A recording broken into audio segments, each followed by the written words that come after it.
سبيل الدموع سبيل مريح تنهد يا صاحي كي تستريح.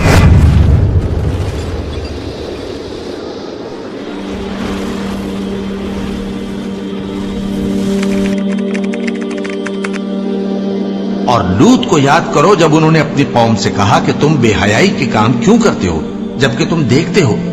کیا تم عورتوں کو چھوڑ کر لذت حاصل کرنے کے لیے مردوں کی طرف مائل ہوتے ہو؟ حقیقت یہ ہے کہ تم احمق لوگ ہو. اور جن لوگوں نے ظلم کیا تھا ان کو چنگھاڑ کی صورت میں عذاب نے آ پکڑا تو وہ اپنے گھروں میں اوندھے پڑے رہ گئے، گویا کبھی ان میں بسے ہی نہ تھے. سن رکھو کہ قوم سمود نے اپنے پروردگار سے کفر کیا، اور سن رکھو قوم سمود پر پھٹکار ہے. اور ہمارے فرشتے ابراہیم کے پاس بشارت لے کر آئے تو سلام کہا، انہوں نے بھی جواب میں سلام کہا.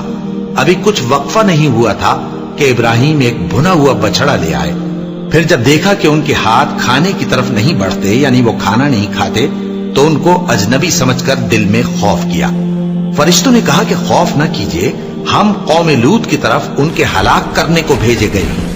اور ابراہیم کی بیوی جو پاس کھڑی تھی ہنس پڑی، تو ہم نے اس کو اسحاق کی اور اسحاق کے بعد یعقوب کی خوشخبری دی.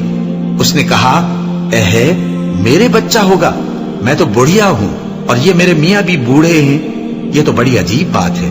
انہوں نے کہا، کیا تم اللہ کی قدرت سے تعجب کرتی ہو؟ پھر جب ابراہیم سے خوف جاتا رہا اور ان کو خوشخبری بھی مل گئی تو قوم لوط کے بارے میں لگے ہم سے بحث کرنے. بے شک ابراہیم بڑے تحمل والے، نرم دل اور رجوع کرنے والے تھے. اے ابراہیم، اس بات کو جانے دو، تمہارے پروردگار کا حکم آ پہنچا ہے اور ان لوگوں پر عذاب آنے والا ہے جو کبھی نہیں ٹلنے کا. اور جب ہمارے فرشتے لوط کے پاس آئے تو وہ ان کے آنے سے غمناک اور تنگ دل ہوئے اور کہنے لگے کہ آج کا دن بڑی مشکل کا دن ہے.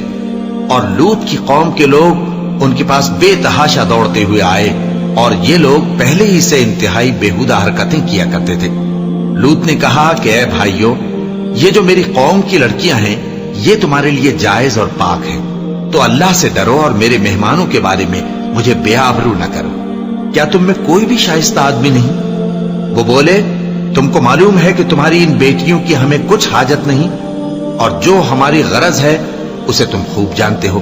لوط نے کہا، اے کاش مجھ میں تمہارے مقابلے کی طاقت ہوتی یا میں کسی مضبوط قلعے میں پناہ لے لیتا. فرشتوں نے کہا، اے لوط، ہم تمہارے پروردگار کے فرشتے ہیں، یہ لوگ ہرگز تم تک نہیں پہنچ سکیں گے. تو کچھ رات رہے سے اپنے گھر والوں کو لے کر چل دو، اور تم میں سے کوئی شخص پیچھے مڑ کر نہ دیکھے، مگر تمہاری بیوی کے جو آفت ان پر پڑنے والی ہے وہی اس پر بھی پڑے گی. ان کے عذاب کے وعدے کا وقت صبح ہے، اور کیا صبح کچھ دور ہے؟ پھر جب ہمارا حکم آیا ہم نے اس بستی کو الٹ کر نیچے اوپر کر دیا اور ان پر پتھر کی تہ بتہ کنکریاں برسائیں جن پر تمہارے پروردگار کے ہاں سے نشان کیے ہوئے تھے، اور وہ بستی ان ظالموں سے کچھ دور نہیں.